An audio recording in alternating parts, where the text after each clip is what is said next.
You're listening to the Post-Apocalyptic Media Podcast, your source for all the latest post-apocalyptic news.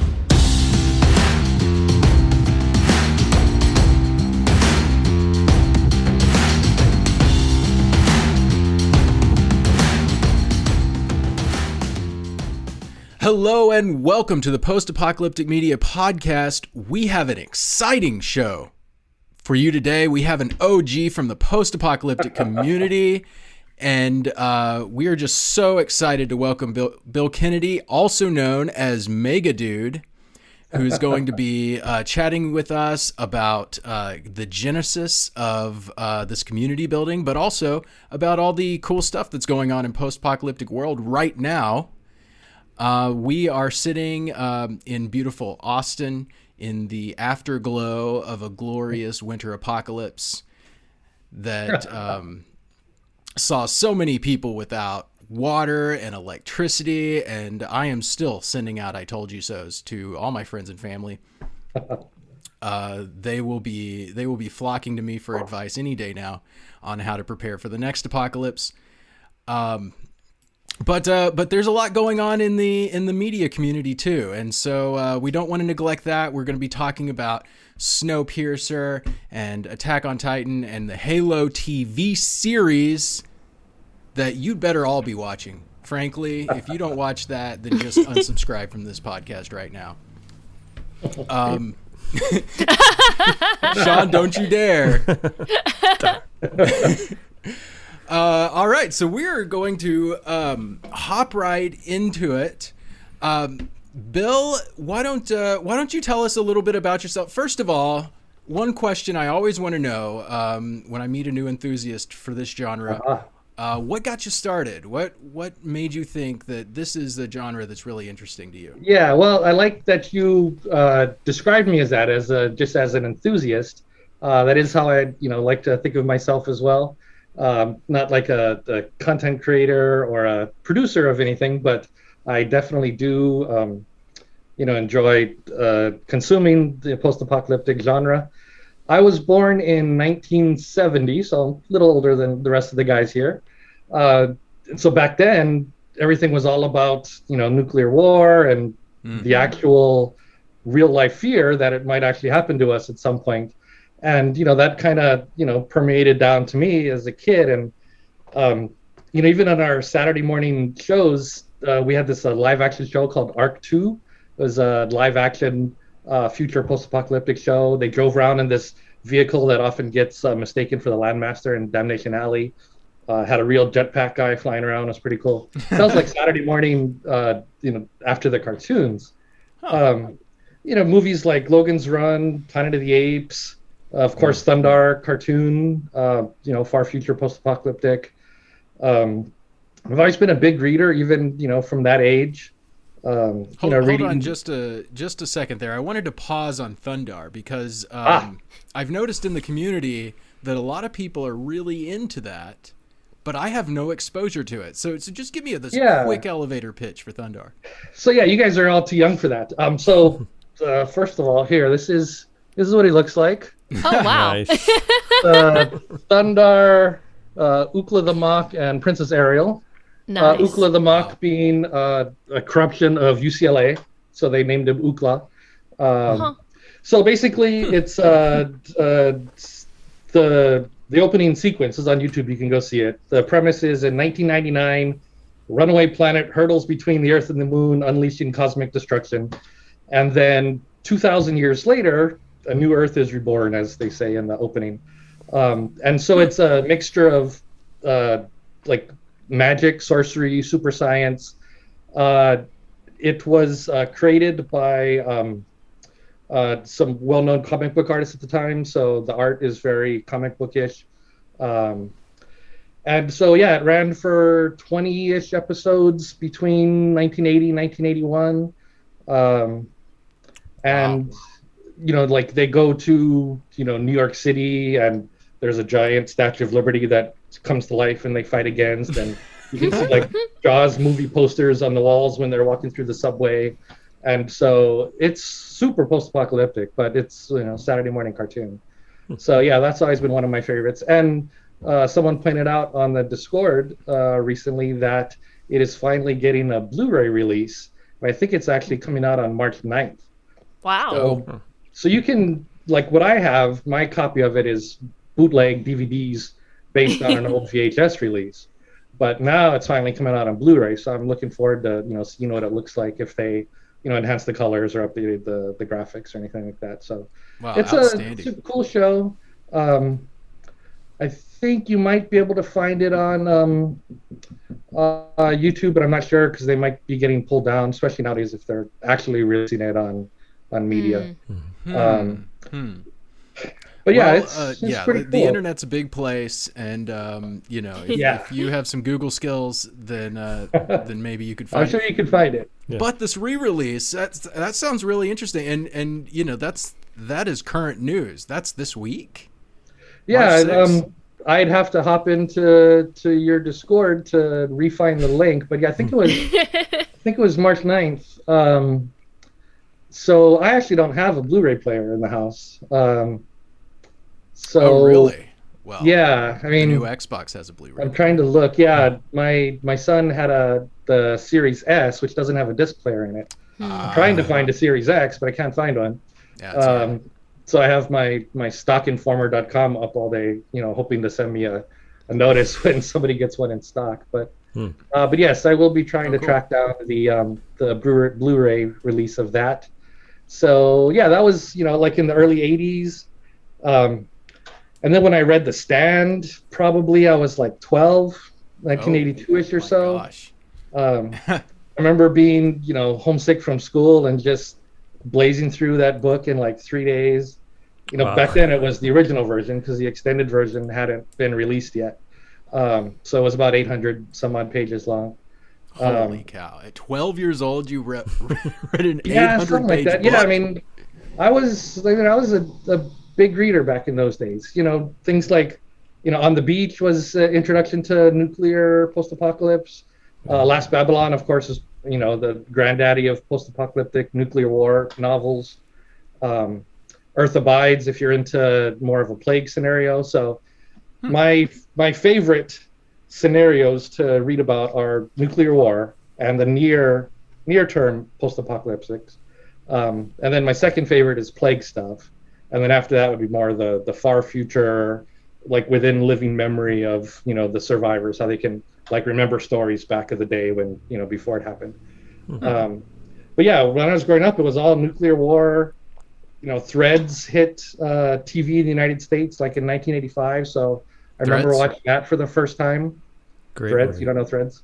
No, I don't know Threads. Oh my God. Okay, so anyway, if you are a fan of realistic portrayal of nuclear war. Absolutely, yes. And so you've seen The Day After, I assume, from 1983.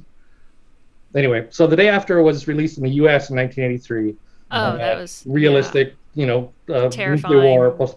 Okay, so Threads came out in 84 on the BBC, and it's even more realistic. It is like the definitive nuclear war post-apocalyptic film ever made. So that one was also released on a couple different versions of DVD, or Blu-ray actually. And I think you can watch the entire thing on YouTube. But yeah, that is definitely the most realistic nuclear war. So, like I said, it came out in BBC in 84. It was shown in the US on TBS and then PBS because it was, sort of a, it wasn't just like a movie. It was like something that they wanted people to actually see. You are like an encyclopedia of post-apocalyptic knowledge. Only of the early stuff, the 80s and 90s stuff, because I'm old, and so I like the classics. I'm trying to catch up on the new stuff, but yeah, ever since then, I was really into that. It wasn't until 2005 when I started my first post-apocalyptic blog. That was actually branded as doomorama.com. In October of 2005, that went live. I looked it up on archive.org the other day just to go back and look at the old pages, like what I had written.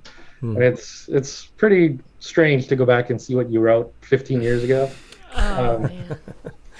Yeah, that blog turned into Megaton.us, later post-apocalyptic.com, later megapocalypse.com was my most recent branding.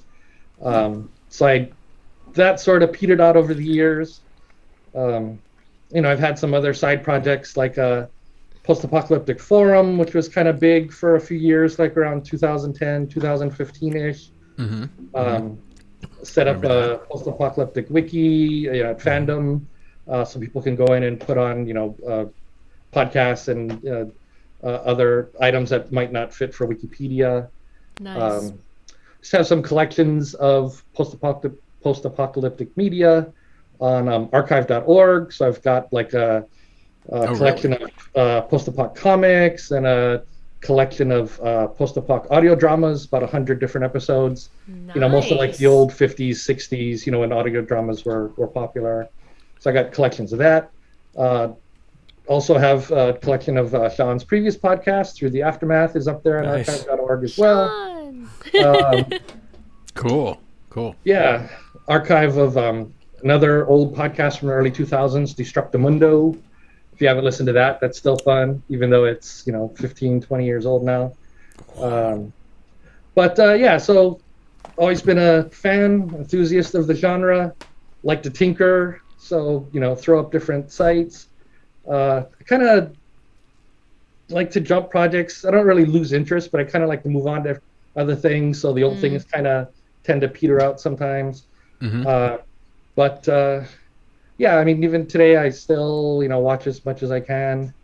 I don't get to read as much nowadays, but, still enthusiast and happy to find, websites like yours where you're kind of taking over the task or the responsibility of compiling all this information and putting it out there for old fans like me and for new fans that are coming in. So, yeah, well, thank you.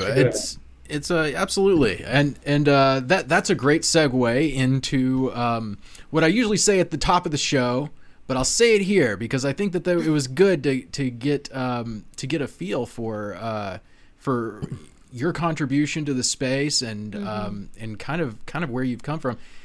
The Discord that you mentioned, you're there, I'm there, Sean's there, Stephanie's there. And we've also got a lot of other insightful people who love post-apocalyptic media. So there's some great info in there.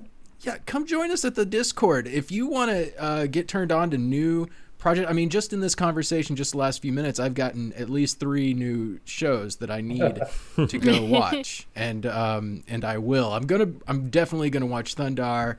And Threads. Threads is that's an absolute must. Yeah. So that sounds excellent. In our Discord, you're going to find people making recommendations, putting links to stuff. We write about stuff, by the way. If you didn't know, postapocalyptic.com, postapocalypticmedia.com. It's the same website, so, you don't have to go to both. You could. If you want. Please go to both. Just open 2 browser windows, and that's gonna tell Google that we're really popular. You want to go there and see all the news because there is a lot going on. And by the way, we're going to talk about some of the news here on the podcast today, but that's not all of it. If you want all of it, you've got to be on the website. So go there. Go to the website. We've got a calendar that's going to inform you about TV shows that are coming up, what's airing right now, events that are coming up. Go to our Discord, join us, hang out with us. Tell us what your favorite post-apocalyptic stuff is. This genre is so huge, that we can't keep up with it all. So we want to know about what you're interested in right now. So, anyways, do all that. And thank you, by the way, for listening to our podcast. We're going to jump right into it because we got a lot to talk about today. We've got a lot of post-apocalyptic shows airing right now, and I just wanted to give you a quick, kind of a bird's eye view of what we're watching, and just to let you know what's going on, because we've got Tribes of Europa just came out on Netflix. Brand spanking new. Tribes of Europa. The whole season's available on Netflix to watch right now. The Walking Dead just started back this last Sunday, right? Yeah. So, and if you're fancy, then it started back on like Friday. Because last week, actually. Yeah, the week before that, yeah. Yeah, it started a week early, but the from now on, the new episodes, I think, are going to be like 3 days early. Yes. For fancy people. Perfect. Yeah, I went looking for this week's, or the second episode. I went looking for it, and I couldn't find it. So, yeah, I think they, not quite a week in advance, but the AMC, whatever they call it. Plus, yeah. Is it AMC Plus now? Yeah. They get early access to it. Yeah. Show off your wealth to your friends by buying it and watching it. Yes. 3 days early. So we've got that going on. We've got Attack on Titan is currently airing. It's huge, by the way. So good. Attack on Titan's like one of the number one. I think it's the number one most popular TV series in America. Maybe I'm misrepresenting that stat. I think it at least was for a while, but yeah, definitely. I was gonna ask you guys again, like for an elevator pitch. I've heard of it, but what makes it post-apocalyptic, and what makes it so good, and how do I watch it? Stephanie? Oh my gosh, how do I explain it without giving away any spoilers? Okay, so you basically have a group of people who are the last of humanity fighting against huge titans who eat people, but they're hidden behind these large cities with large walls, but the titans find a way to break through. But that is the most simplest pitch without giving anything away. But I will say it is a very complex show. It's like layers upon layers. There's a lot of political intrigue. There's a lot of depth to it. So, and there's a lot of mystery. So you'll learn things as you go that will, shock you and leave you with your mouth hanging open. And it's in like season 4 now, is it? Yes, it's on season 4 now. And you can watch it on the 3 best places to watch it are Hulu, Funimation, or Crunchyroll. Okay. And they have it in, you can either watch it in dub or subtitle, whichever one's your preference. Nice. Yes, I might give that a try. You should. It's or else I will have to unsubscribe, I guess. I rank it up there. I rank Attack on Titan up there with like Lost, Game of Thrones, Battlestar Galactica. Those are like my favorite shows, I rank it up there with them. Wow. Interesting. Okay, great. And we've had the debate in our household whether Lost is post-apocalyptic so many times that we're just like repeating our arguments from previous. It's very survival based, so I feel like it fits. Yeah.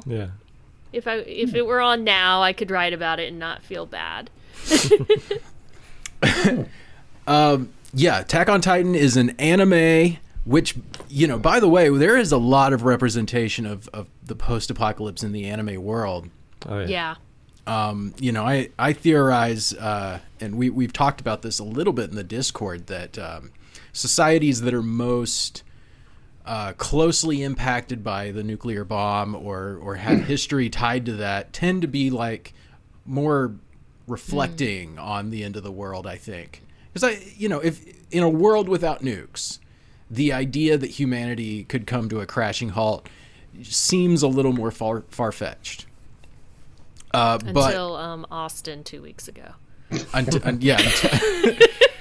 climate change catches up to us, and that is probably a good segue into Snowpiercer, which is currently airing. So good. We haven't talked about Snowpiercer in several weeks, and I think last time we talked about it, I was firmly in Wilford's camp. Stephanie was in Melanie's camp, and Sean was... No. No, you got us mixed. I was Leighton Camp. Oh. And Sean was Melanie. Okay, Yeah. Sorry, them's fighting words. So, I was about to throw down there, so yeah. Yeah. So I think the question is, Bill, whose camp are you in? Oh, so when you say camp, do you mean like the kind of the philosophy of the leadership, or just who do I like as a character? Who do you want to be in charge? Oh, okay. Ooh, At the end. yeah, definitely not Wilford. After Right. last night's episode. I don't know how much we're allowed to spoil, but that one is sort of recent. But We're just gonna open up the floor. If you've seen last night's episode, if you have thoughts on it, you just go right ahead. yeah, well, so I like Leighton. Leighton and Melanie aren't too far apart. Mm-hmm. Yeah, I guess I would have to go with Leighton with Melanie as an advisor, which is basically what we got. So, yeah, that's kind of where I'd have to go. All right. Well, in light of changes since we last aligned, I am moving away from Wilford's camp. Shocking, Wow. I know. Welcome. I think that when he took pleasure in seeing someone commit suicide, that kind of tilted the scales just a little bit for me. In last night's episode, he commands the execution of a group of scientists just because they were inconvenient. And I have to say that, that doesn't bother me that much. And I know coming out publicly and saying that is risky. Huh. I kind of see that point just for the fact that, so he was saying security over any kind of future return to normalcy, basically. And we do see how important security is to the train surviving. And if they don't survive, then, nothing comes of the future.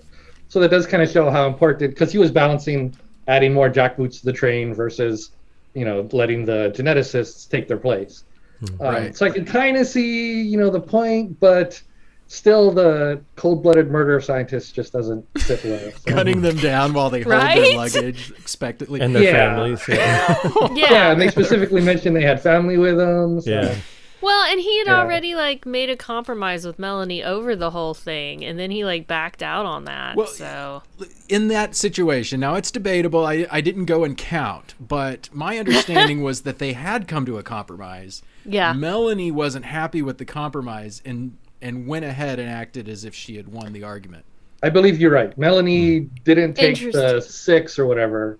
She tried to bump it back up to 12, and that's huh? when, Okay, that's I when missed Wilford that. said that. And in the situation, what you're really talking about is kicking 6 jackboots off.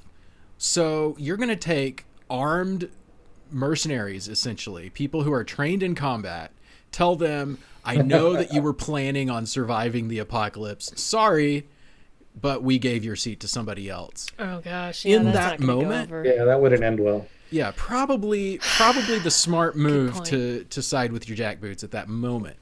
In the grand scheme, should he have listened to Melanie? Probably. I mean, she's smart and tends to know what she's doing. He trusted her to build the train and design it. So why not trust her with the attendee list? But in that moment, yeah, I think that Wilford probably made the call he had to make. That said, Wilford isn't the pragmatist that I thought he was when I gave him my allegiance. I think it's really on display right now as humanity has this shimmer of hope that they're investigating, and Wilford doesn't seem to be that interested in pursuing that. He wants everyone to have to be stuck on the train so that he can be in control and, Yep. basically be in control. Yeah, he doesn't want to see everybody going off on their merry way, even if it does mean that it means that they've survived the apocalypse. Yeah. That I loved that this last episode showed a real life example of a rat trap that works. Yeah. Yeah, that was a good one. Yeah. yeah, real life survival decisions, and it was good. Yeah, and I liked this last episode just for its post-apocalypticness when it did show us, because when they're on the train, you don't really see the ruins and frozen bodies and the actual results of the apocalypse. And I always like the flashbacks that kind of show how it happened. So yeah, I was a big fan of that episode. Yeah, so I'm going to go ahead. I know you're all on pins and needles to know who my new preferred leader is, and I'm going back to the OG. Melanie is my queen. She should be in charge, no question. And I think that Leighton probably deep down understands that she should be in charge as well. He was mad at her for being a pragmatist, and then he realized at some point, you know what? That's what this job requires of you. And she was merciful even to let people into the back of the train to begin with. She could have said nobody gets back there, and then they wouldn't even have this class conflict, presumably. Yeah, and you see in the episode before this one where Pike was asking Leighton, do you even really want to be the leader? And he was kind of contemplating that. And I think it might have been a little bit of foreshadowing. Maybe he's going to relent a little bit. I don't know. Yeah, he doesn't really enjoy that role or excel in it as much as he thought he would. Maybe he wants to be more of an advisor. I don't know. Yeah. It's interesting. Yeah. So speaking of Snowpiercer, I just want to check. So are all of you familiar with the Silo series, Wool by Hugh Howey? No. I am not. So, so the first book, Wool, I think it came out in 2010, 11-ish. It's basically the story of Snowpiercer, but his takes place in a silo. So it's basically a big building built underground, and it has the same sort of class conflicts where on the very bottom floors is mechanical and all the grunt workers, and then on the higher floors is more of the admin people, and the idea of a revolution kind of going up towards the top. And so it's basically the exact same story. And so this book, he started putting them out on his website, and it got so popular that he wrote more books, and then it got so popular that it was purchased by actual publishers, and now it's a worldwide bestseller. And so the Wool TV show is going to be coming out on AMC. They've been planning it since 2018. So I'm curious to see when that show hits, it's basically going to be the exact same story as Snowpiercer. I'm kind of curious to see if they spin it a different way or if it really looks the same. But yeah, the whole class conflict, where they're all grouped in one area and they have to fight their way to where the bourgeoisie are and kind of take over. But just a side note, those books are amazing, so you should read those too. Yeah. So I had to have Derek remind me of this. The cause of the Snowpiercer apocalypse was messing with the sun. I mean, blocking it out. Yeah. Which is what they've been talking about recently, right? In real life. Oh yeah, that's gonna. I know Sean wrote about that, but I felt like it was worth bringing that back up. Yeah. Apologize to the conspiracy theorists in your life. Just at this point, there's no reason not to. No comment on chemtrails, but I will say that the idea of using, what do they call it? Geoengineering. Yeah. That is now being talked about openly. So, that's something we're thinking of doing. I think that they're probably talking about it at that. It's not G20. What's the rich people meeting all the time? Bilderberg. Yeah. Okay. Oh man. I talked about chemtrails and Bilderberg. This is going to get us flagged for sure. Yeah, it will. I'll just say COVID-19 and we're done. Yes. Goodbye, podcast. Yeah, it's been nice knowing you guys. We are so we're messing with all that stuff, and I think that Snowpiercer. There's been a lot of media lately about global climate change and the things that that could result from that. I think even C kind of has a tinge of that. Which, by the way, C, Stephanie and I are halfway through C. That is on Apple. Have you seen that, Bill? I just rewatched the whole first season because I thought it might come up today. Nice.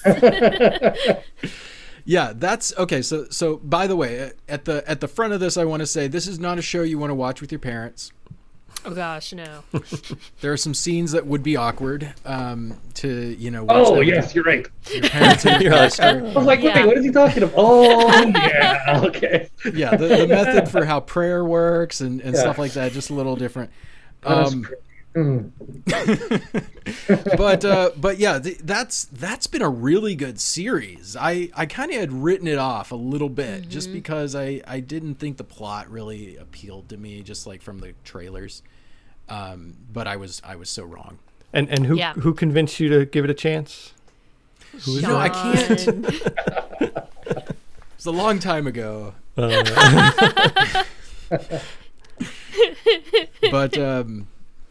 did we give that scene the award, or did that award go elsewhere? No, I think we missed it because it was actually the tail end of 2019 when it came out. Oh. So yeah, because I remember we talked about that, and I said I wish I could give that some award for 2020, but it actually came out in like November, December. Missed it. Just missed it. Yeah. All right, so you just rewatched the first season. I know Sean has watched the first season. I want a number review between 1 and 10 from both of you. So, okay, review just in terms of, like, did I like it? It's completely subjective. Yeah, okay, so 7.5. All right. I was going to say 8, so yeah, it's... Yeah. Yeah. It's a good ranking. I liked it. I liked it well enough. I had watched it originally, back when it came out in 2019. I'm sort of blessed and cursed that I don't remember a lot of the details of what I see or read, so I usually would prefer to rewatch or reread something rather than looking for something new. And so, I liked this one well enough that I was totally willing to rewatch it, and I enjoyed it again. The costumes are great, scenery's great.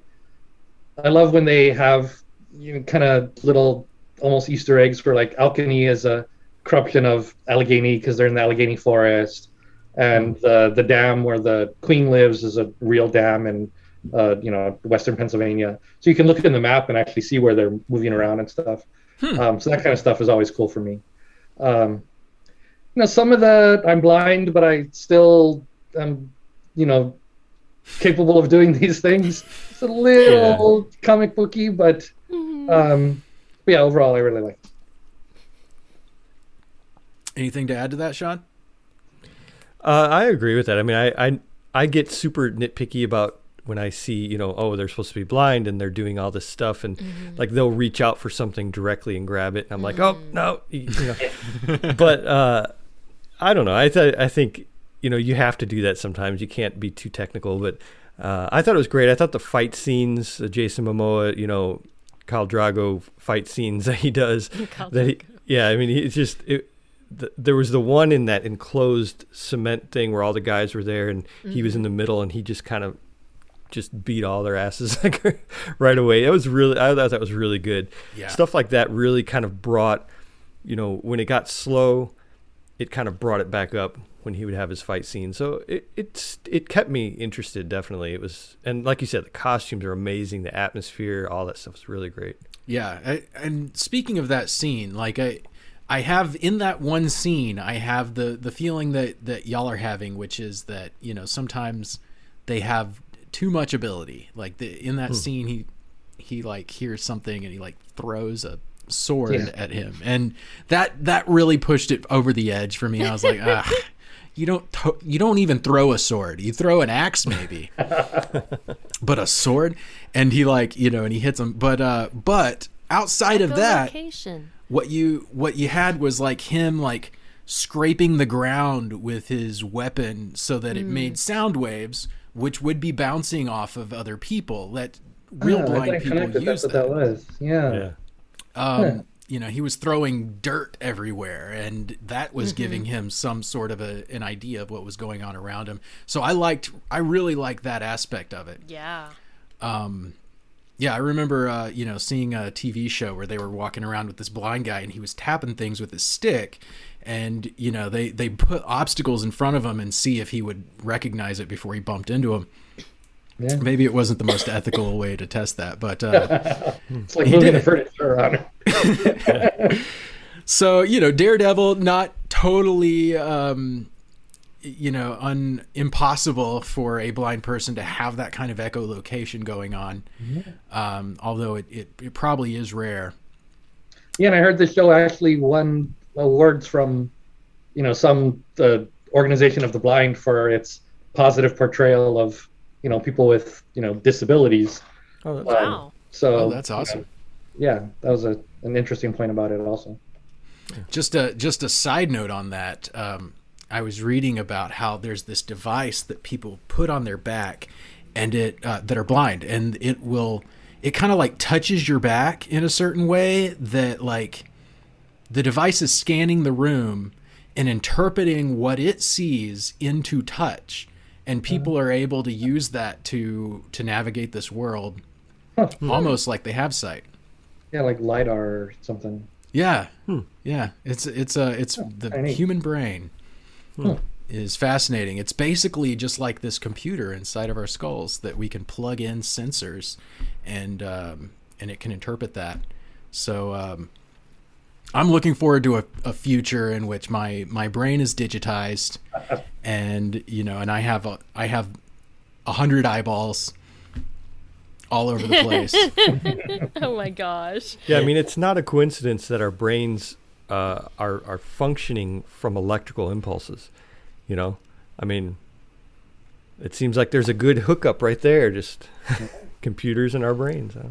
Yeah, it's extraordinary how electricity plays a part. It's like it was thousands of years of recorded human history we know where they didn't touch electricity. They didn't mess with it at all. And then in the last few hundred years, we've learned about it, we've learned to harness it, and built a huge society of worldwide communication around it.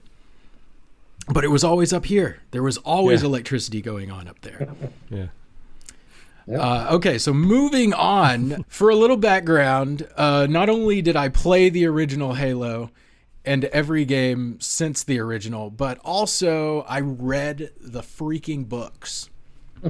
I never thought I'd read a video game book, but a friend of mine insisted that I read it, and I'm glad they did, because then I ended up reading like 4 of them. I think there's been more since I stopped reading that series, but it really fleshes out the concepts of what these Halo people are. You know, basically humanity's last-ditch attempt at avoiding annihilation by their alien opponents is to doom a small portion of the human population to a life of solitary, basically. They are going to genetically alter you so that you can be in this exoskeleton suit. You can't ever leave it. And that's just how it is. You're just a superhuman soldier whose only purpose for the rest of your life is to defend humanity. In the Halo story, there was like they picked the basically the smartest, fastest. It's like Ender's Game. You know how they took kids in Ender's Game that were like really smart and set them to the task of defending humanity from aliens? That's the Halo situation. But they genetically alter them. They put them in these super suits, and then almost all of them die in one attack. They try to defend this important outpost for humanity. They all die except for Master Chief, who's the one lone guy who's left. And that is the Halo plot that you're thrown into in the first game, is that you're just like the last one and humanity's hanging by a thread. You have an AI that they install in your exoskeleton suit that helps you. Now, it doesn't work this way in the games, but in the books, in the mythology, that AI isn't just giving you information. That AI is actually determining, like, say you wanted to shoot an alien that's that's over there, that AI will figure out that you want to shoot it and aim your weapon for you, so that because your mind is slower than the AI processing. So it will it really assists in the combat process. I say all that because I think it's so smart. And then there's another parallel to Ender's Game, which if you read the Ender's Game sequels, you'll know there is a similar Cortana-like being that is central to the story. By the way, Ender's Game, wonderful book. There's a whole series after that, and then there's a parallel series that follows another character from Ender's Game. Highly recommend reading all those books. Ender's Shadow, etc. But Halo used to be... Oh my gosh, this series has gone through so many... First of all, what the heck, Hollywood? This is like the most popular video game series ever, and it's making tons of money. You know that we'd watch this, and why haven't you made this series yet? Right. That's my scolding of Hollywood for the moment. But good scolding. Well, have you ever watched? Do you ever watch Red versus Blue? I did a little bit. Yes, so I think that's what that made up for it right there. Red versus Blue is an amazing comedy series starring Halo characters.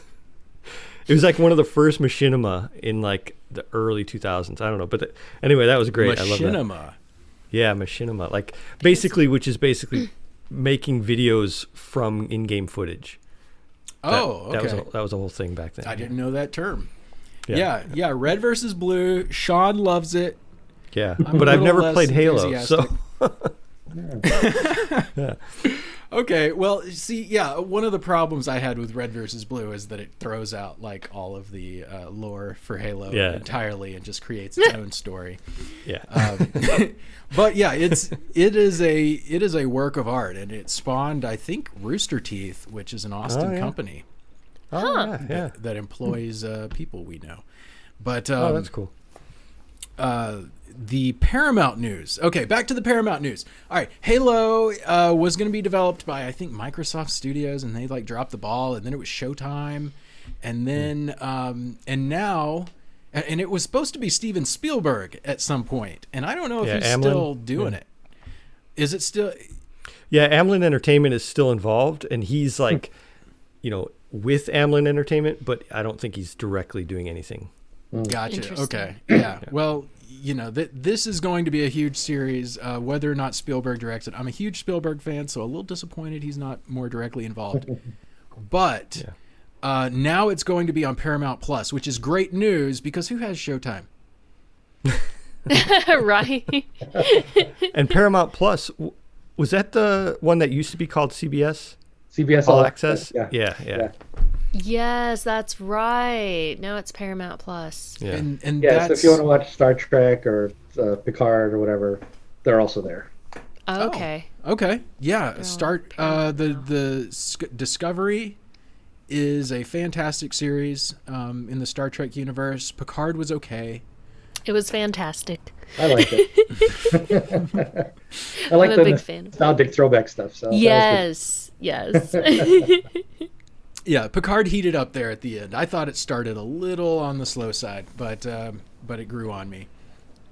But this isn't a sci-fi podcast. This is a post-apocalyptic podcast. So we're going to move on. Sean, did you have a topic to discuss this week? Yeah, I wanted to talk about Tribes of Europa. Nice choice. That was, our most anticipated for 2021, and it was something that I don't know, pretty early on I saw it and I said, that looks like it might have potential to be something. And I know a lot of people originally were saying it looks like a 100 clone. I was one of those. Yeah, but I think a lot of that was because of the makeup. The one female character has black makeup across her eyes, and I think there was that parallel. But other than that, it has some similarities here and there, but I don't think that it was, I think it kind of goes beyond that. Overall, I liked the show. It's another one of those you can't watch with your parents, really. It had some moments in it that I think a lot of people thought it was a young adult show because there were young adults in the trailer, but it's not a young adult show.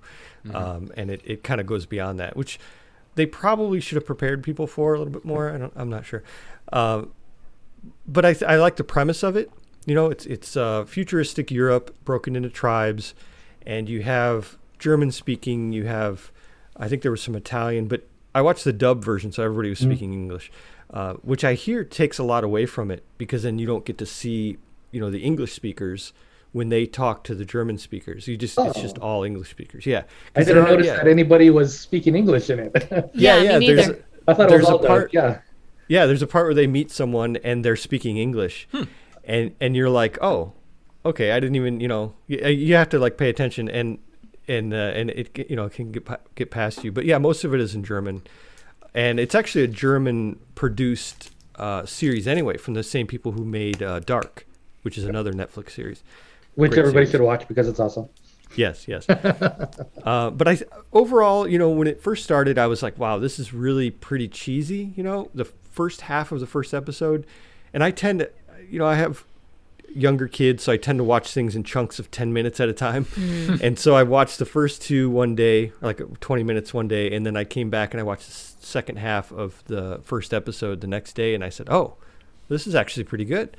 And then my wife and I finished all the rest of them, and I don't know. I thought like it got better and better toward the end, and it had a really good dynamic between the tribes. You know, there's the military tribe, and then there's the origines, who are kind of more, you know, tribal, I guess you could say, and then and just kind of that dynamic, how they all play together. And I think though, and someone mentioned this in the Discord, and I completely agree, that it seems like an intro. It seems like an introduction to what's going to happen in season 2, which has been confirmed to happen. So, you know, I think if people don't like this first season, they probably need to just wait and, you know, see second season. Maybe that's where it's only 6 episodes. Yeah. And yeah, like you said, it basically sets all the main characters up for kind of where they're going to be. Yeah. And then it just kind of stops. So you know, there's definitely no story resolution in that first season. Yeah. But yeah, there's a lot of unanswered questions. Yeah. I liked it well enough, but Sean mentioned being nitpicky, and one of the big things that stuck out of me is in the very first episode when they see the aircraft. One of the guys, maybe it was just a bad English translation, but he says something like, "Oh, it doesn't look like from the before times. It's much more modern." And I'm thinking, well, wait, they haven't built anything in the last 70 years. How do they know what modern looks like? Yeah, that's a good point. There is no modern, right? Yeah. So I was like, oh, yeah, they need a real post-apoc consultant on this show to like kind of see those little things and get them corrected. Yeah. That's a good point. Yeah.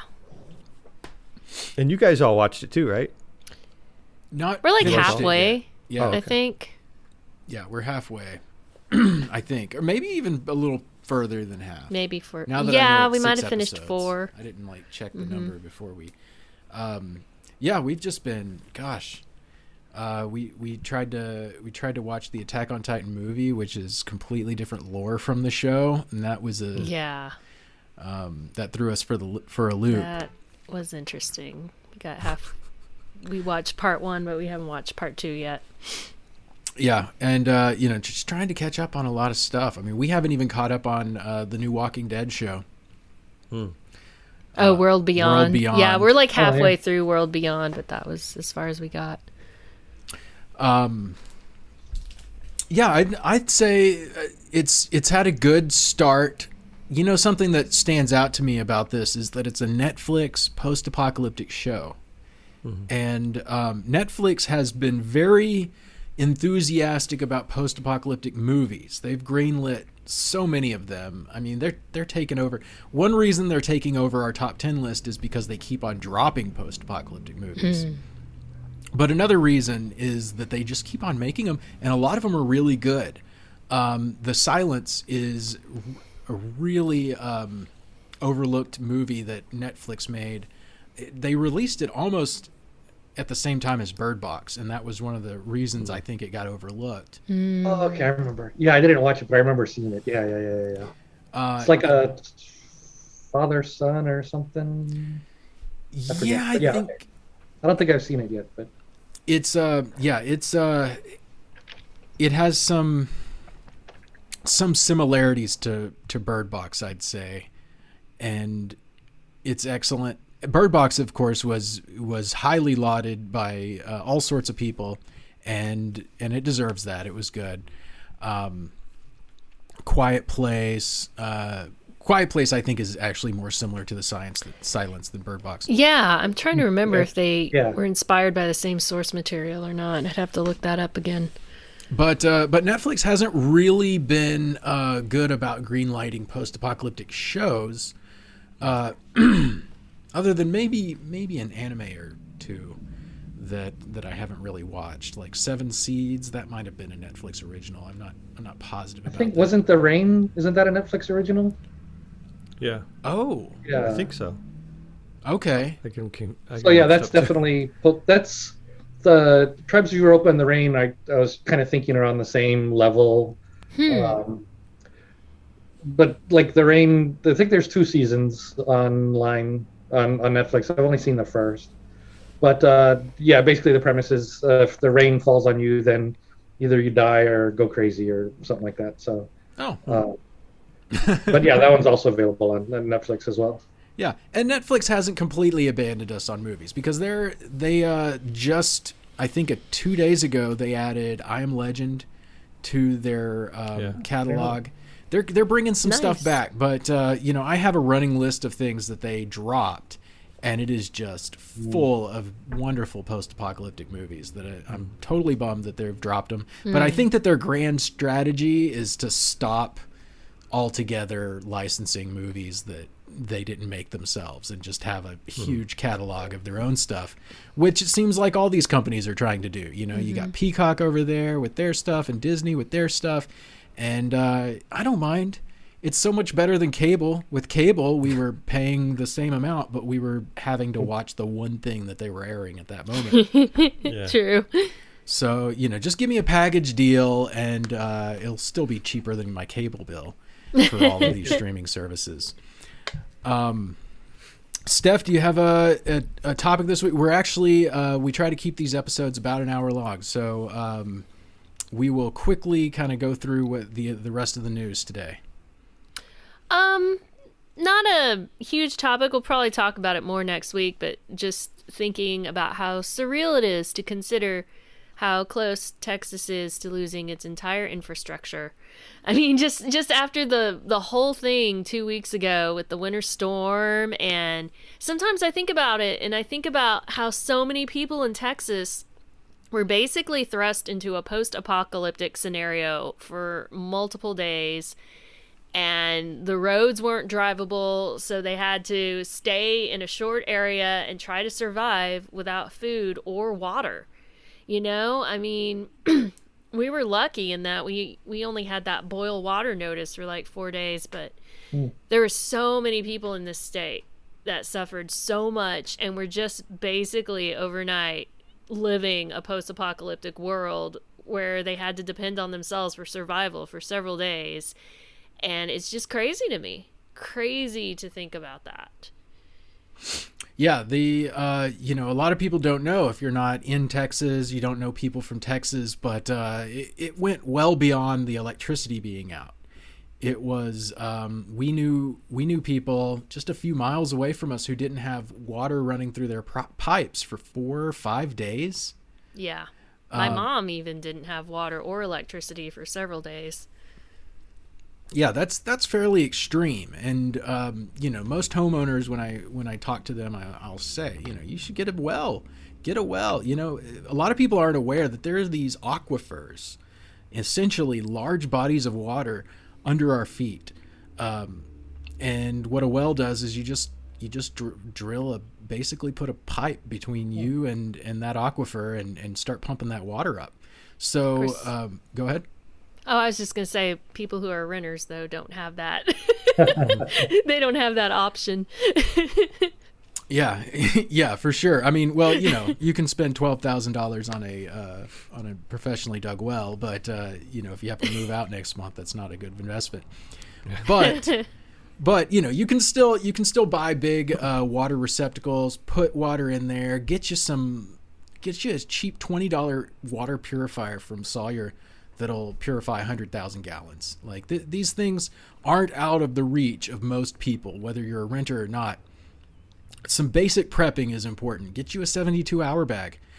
We've got one on our website. You can click. It's like on the right-hand side, and it's just a well-made bag that'll get you through 3 days by itself, essentially.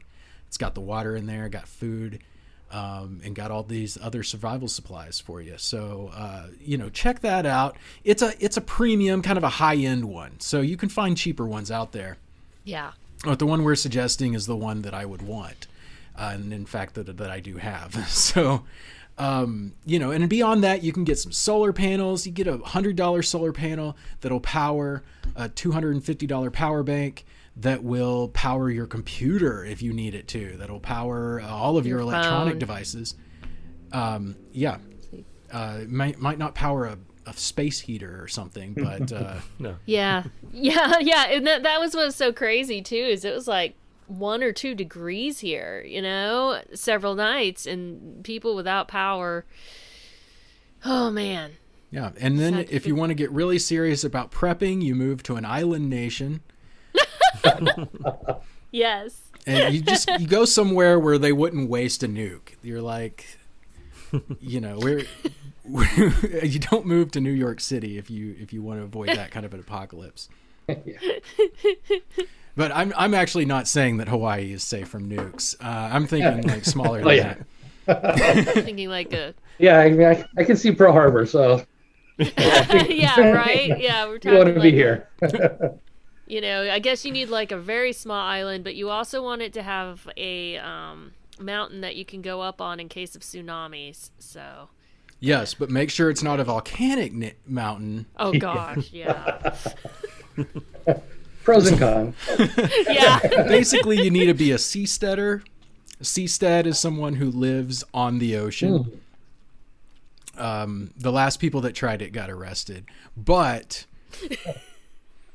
we are out there. We are not giving up just because they got arrested.